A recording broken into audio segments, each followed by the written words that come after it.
You're listening to The Greeks Gridiron. Now here's your host, Ethan Haristadoulou. Welcome back, everybody, to The Greeks Gridiron. I'm Ethan Haristadoulou, and it's that time again, Thursday, which means we have Thursday night football coming up tonight.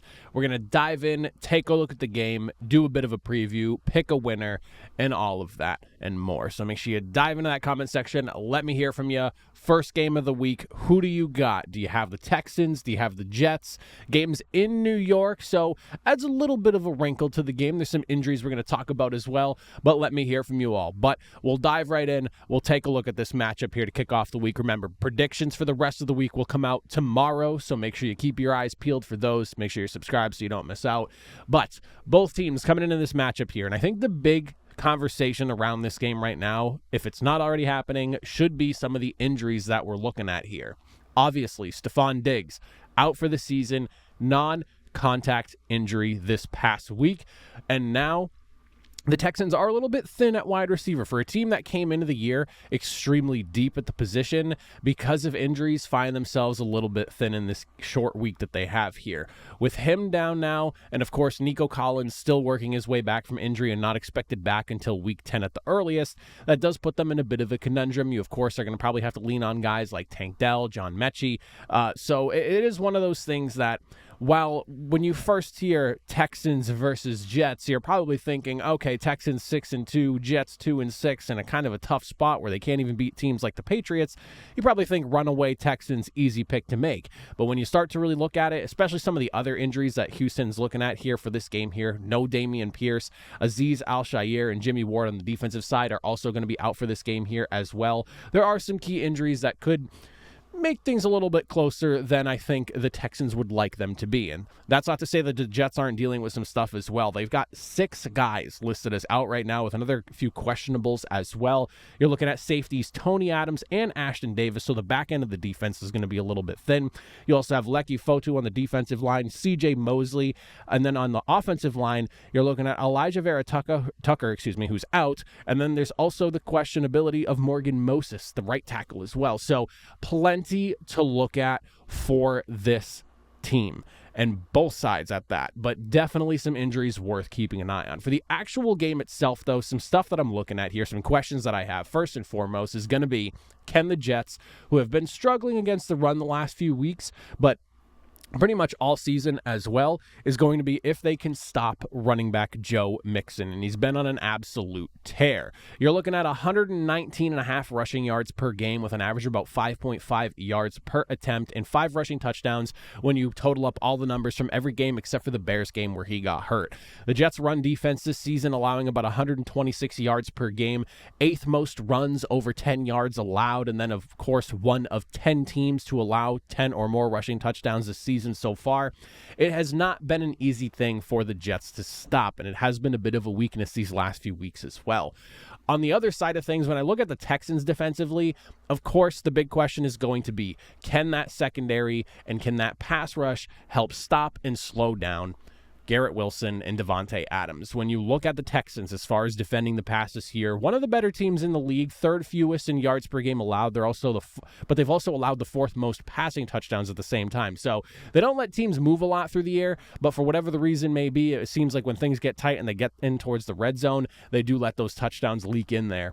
But Davante Adams so far with the Jets, I don't want to say he's been a non-factor because his presence on the field is important. It does open things up, and I would say that Garrett Wilson's probably been a beneficiary of that, especially when you look at their matchup against the Patriots last week. Davante Adams got shadowed by Christian Gonzalez basically all game, while Garrett Wilson was matched up against Marcus Jones, who, based off the numbers that we see post-game now, probably a bit of a mismatch for Marcus Jones himself. But when you look at Davante Adams' numbers since coming into New York, just 7 receptions, 84 yards. He and Rodgers have not really been able to hook up the way I think those two were hoping to when he first came in here. Obviously, it's been a while since they've played together. Maybe it will take some time for them to get things going again here, but I think the return that you've gotten to this point is maybe a little bit underwhelming. Garrett Wilson, though, this season, he's been a stud. 51 catches, nearly 600 yards, and on top of that, he's got 3 scores as well.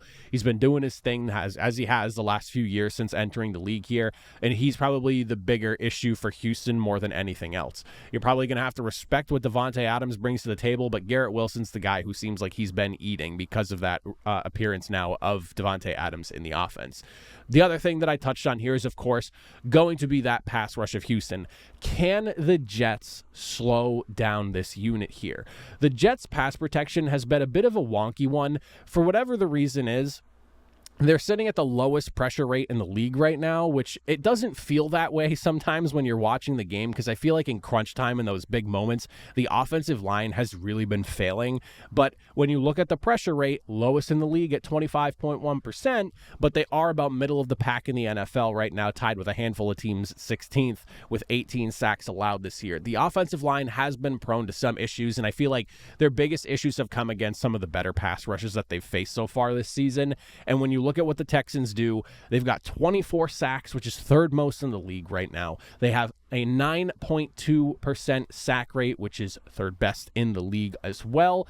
And then a 43.8% pressure rate, which is the best in the league right now. The Houston Texans up front with Danielle Hunter and Will Anderson Jr. have been an absolute nightmare for teams to try to play around. Will Anderson Jr. is showing that he was and because, the conversation right now is obviously CJ Stroud and how great he has been being the second pick in the draft. But don't forget, Will Anderson Jr. was picked right after him at number 3. When Houston traded up for him on the defensive side, they went and got their franchise piece essentially on the offense and defensive side in the same draft, and now playing alongside Danielle Hunter, Will Anderson Jr. has been feasting. So it's exciting to see how that's working out, but it has caused one of the most devastating pass rushes in the NFL this season as they're really starting to ramp up and figure out how to play alongside each other.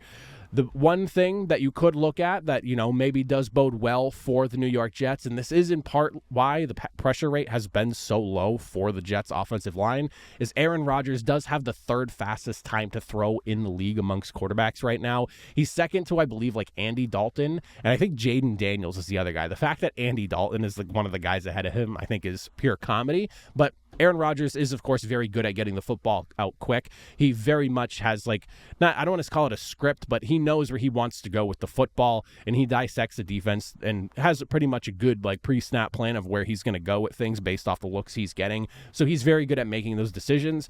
Whether or not some of those decisions have been good this year are definitely up for debates, and whether that's just miscommunication or just poor placement of the football.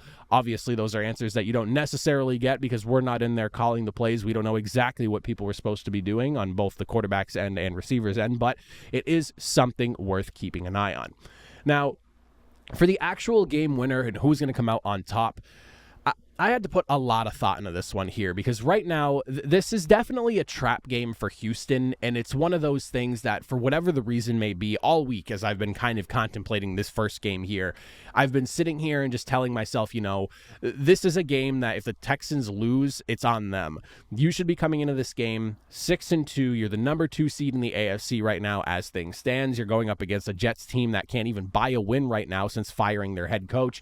This should be a Texans victory, but there is something in my gut that is scaring me and telling me to not sleep on the Jets in this game. For whatever the reason may be, my gut's telling me there is a chance that the Jets figure it out in this game specifically, especially with the loss of Stefon Diggs. Not that they're scrambling now for talent in terms of skill players, because they still have, like I mentioned, Tank Dell, pretty good at football. You still have Dalton Schultz. You still have, of course, Joe Mixon in the backfield as well. And CJ Stroud is still your quarterback. You're still a really good football team on the offensive side of things, even though you're a little bit thin this week, and it is a short week at that. So I'm not super worried, but there is something in the back of my mind that is scaring me, and I just cannot get away from it all. But I'm going to go with the Houston Texans for the W here. Even if my gut is, because sometimes I don't listen to my gut and it burns me, and my gut is telling me here Jets, especially being at home in New York, maybe they could catch the Texans on that short week and get the win that they need so badly right now. But I still believe in the Texans and the operation that they're doing right now. I consider them one of the best football teams in the league. Yes, they're a little bit thin at wide receiver, but they still have enough talent to work with here. And what Joe Mixon has done for this football team since coming back from injury, and just the numbers that he has put up when he's playing in those full games, he has been crushing it on the ground right now, and I think that's really going to benefit this offense here against a defense, like I'd mentioned earlier, in the Jets that have just not necessarily been the best at defending the run right now. So I like the Texans. I do think that the Jets might be able to hang around in this one here. I like the Texans something along the lines of like 27-20, something within that ballpark. I do think that they should be about a touchdown or so better than the Jets, but I do think that somehow the Jets find themselves hanging around. But I like the Texans. I as much as like there is this voice in the back of my mind that's saying Jets upset victory, I got to go with the team that I believe in the most, and that's going to be the Houston Texans here. So let me know what you think. Again, comment down below. Let me hear your thoughts on tonight's game. Who do you like? Who do you not like? Why do you think one team's going to win over the other? Give me a good reason for why maybe the Jets could pull off the upset, or why you expect the Texans to walk in and still get a W over in New York. But that's it for me. Remember, predictions for the rest of the week come out tomorrow. Make sure you're subscribed so you don't miss out. But we'll talk all remaining, 14 games, I think. We have 15 altogether this week. So the remaining 14 games this week, or 13 games, whatever the number may be, we will talk them tomorrow bright and early. So that being said, as always, if you made it to the end, I greatly appreciate it. I'll see you all next time. Have a good one.